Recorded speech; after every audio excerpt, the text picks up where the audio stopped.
पवार आणि सुनेत्रा पवार शरद पवार यांच्या भेटीसाठी आता पोहोचलेले आहेत। त्यांच्या सोबत आहेत आपण पाहतोय। आणि काल खरं तर बैठकीच्या निमित्तानं राज्याचे उपमुख्यमंत्री अजित पवार हे राजधानी दिल्लीमध्ये दाखल झालेले होते आणि त्यानंतर आपण पाहतोय आता जे 6 जनपद जे निवासस्थान आहे शरद पवार यांचं, त्या निवासस्थानी अजित पवार हे दाखल झालेले आहेत। सुनील तटकरे प्रदेशाध्यक्ष त्यांच्या अजित पवार यांच्या राष्ट्रवादी काँग्रेसचे ते देखील आहेत। सुप्रियाताई यांनी त्यांचं स्वागत देखील केलं आहे। छगन भुजबळ देखील सोबत आहेत। छगन भुजबळ, अजित पवार, प्रफुल्ल पटेल, सुनील तटकरे, सुनेत्रा पवार हे सगळेजण या ठिकाणी दाखल झालेले आहेत। आपण पाहतो ही एक्सक्लुझिव्ह दृश्य आपण TV9 मराठीवर पाहतोय।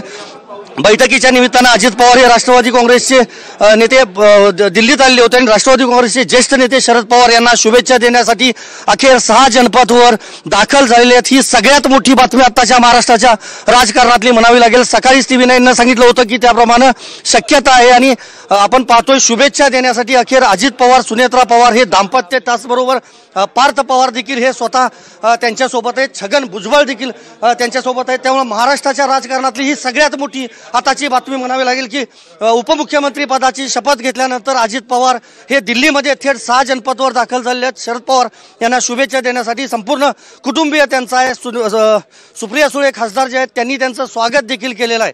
सकाळपासून जर पाहिली तर मोठी गर्दी संपूर्ण या निवासस्थानी शरद पवार यांच्या पाहायला मिळते। वेगवेगळ्या भागातून सगळे कार्यकर्ते जे आहेत ते या ठिकाणी दाखल झाले आहेत। पण आपल्याला माहिती आहे की उपमुख्यमंत्री पदाची शपथ घेतल्यानंतर पहिल्यांदाच अजित पवार हे राजधानी दिल्लीमध्ये काल दाखल झालेले होते।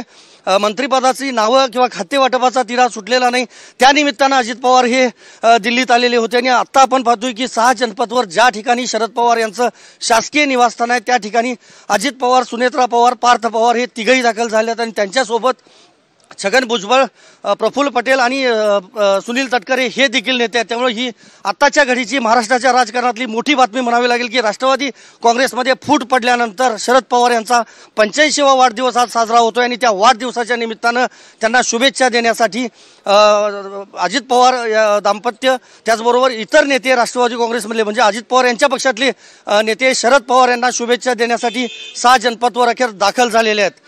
व्हिडिओ जर्नलिस्ट विनोद कुमारसह मी संदीप राजगोळकर, TV9 मराठी, नवी दिल्ली। आणि आताच्या घडीची सर्वात मोठी आणि महत्त्वाची बातमी आपण पाहत आहे। अजित पवार, सुनेत्रा पवार, छगन भुजबळ, त्याच्यानंतर प्रफुल्ल पटेल शरद पवार यांना वाढदिवसाच्या शुभेच्छा देण्यासाठी शरद पवारांच्या निवासस्थानी काही क्षणापूर्वी पोहोचले। त्यावेळची दृश्य TV9 मराठीवर एक्सक्लुझिव्हली आपण या ठिकाणी पाहत आहे। आज शरद पवार यांचा 85वा वाढदिवस आहे आणि त्यांना शुभेच्छा देण्यासाठी कार्यकर्ते, नेते मोठ्या संख्येनं दिल्लीमधल्या शरद पवारांच्या निवासस्थानी आहेत।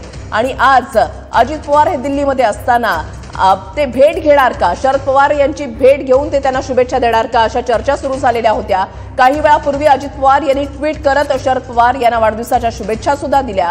आणि आता अजित पवार, सुनेत्रा पवार, छगन भुजबळ, त्याच्यानंतर प्रफुल्ल पटेल, पार्थ पवार हे आता शरद पवार यांना भेटण्यासाठी, त्यांना शुभेच्छा देण्यासाठी या ठिकाणी पोहोचलेले आहेत। आतली दृश्य जी आहेत आपण या ठिकाणी पाहत आहे। खासदार सुप्रिया सुळे या सुद्धा या ठिकाणी होत्या। पुन्हा एकदा जाऊया, संदीप राजगोळकर आमचे प्रतिनिधी आमच्या सोबत आहेत। संदीप, शरद पवार यांच्या भेटीसाठी अजित पवार पोहोचलेत। अगदी बरोबर आहे वृषाली। महाराष्ट्राच्या राजकारणातली सगळ्यात मोठी बातमी म्हणावी लागेल। आत्ताच काही वेळापूर्वी ह्या दृश्यांमध्ये आपण पाहतोय शरद पवार हे आपल्या केबिनमधून आतमध्ये निवासस्थानी ज्या ठिकाणी मुख्य हॉल आहे त्या ठिकाणी गेलेले आहेत। इतर कार्यकर्त्यांच्या शुभेच्छा खरं तर शरद पवार हे स्वीकारत होते, मात्र आत्ता ते मुख्य हॉलमध्ये गेले आहेत कारण त्या ठिकाणी अजित पवार, सुनेत्रा पवार, पार्थ पवार आणि इतर सगळे जे नेते आहेत ते दाखल झालेले आहेत। त्यामुळे हेच महत्त्वाचं आहे की एका बैठकीच्या निमित्तानं उपमुख्यमंत्री अजित पवार हे राजधानी दिल्लीमध्ये आलेले होते आणि आजपासून सकाळपासून खरं तर राजकीय वर्तुळामध्ये वृषाली त्याची चर्चा होती की पवार साहेबांना ते शुभेच्छा द्यायला येणार का 6 जनपदवर, कारण त्यांचा मुक्काम ली मेरिडियनमध्ये होता। काल रात्री ते ज्यावेळा प्रफुल्ल पटेल यांच्या घरी होते त्यावेळा आम्ही त्यांच्याशी संवाद साधण्याचा प्रयत्न केला होता, मात्र त्यांनी कुठली प्रतिक्रिया द्यायला नकार दिलेला होता। आणि आता राष्ट्रवादी काँग्रेसमध्ये फूट पडल्यानंतर पहिल्यांदाच खरं तर म्हणजे त्यानंतरचा हा पहिला वाढदिवस शरद पवार यांचा म्हणावा लागेल। आणि या 85व्या वाढदिवसादिवशी शुभेच्छा द्यायला तिघही त्यांच्या कुटुंबातले म्हणजे पार्थ पवार, खासदार सुनेत्रा पवार आणि उपमुख्यमंत्री अजित पवार हे पोचले। दुसरं महत्त्वाचं, मंत्रिपदाचा तिढा अजून सुटलेला नाही, खातेवाटपाचा तिढा सुटलेला नाही, पण 3 महत्त्वाचे नेते देखील शरद पवार यांना शुभेच्छा देण्यासाठी आलेले आहेत। ते म्हणजे छगन भुजबळ, प्रफुल्ल पटेल आणि सुनील तटकरे। कारण 14 तारखेला शपथविधी आणि खातेवाटप जे आहे ते पूर्ण होणार अशी माहिती सध्या तरी मिळते.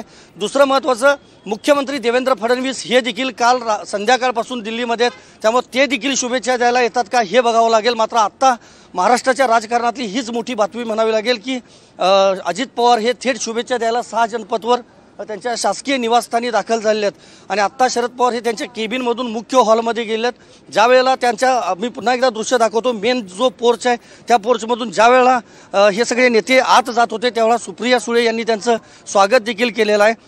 सगळ्यांना आत घेतलं आहे, कारण पहिल्यांदा कदाचित पूर्वकल्पना होती की नाही माहीत नाही, मात्र राजकीय वर्तुळात जी चर्चा होती त्या चर्चेनुसार अजित पवार हे येणार की नाही अशी एक जी शक्यता होती, मात्र अखेर ते आलेले आहेत. आणि आता याच शासकीय निवासस्थानामध्ये शरद पवार हे त्यांच्याकडून खरं तर शुभेच्छा स्वीकारतायत. वृषाली.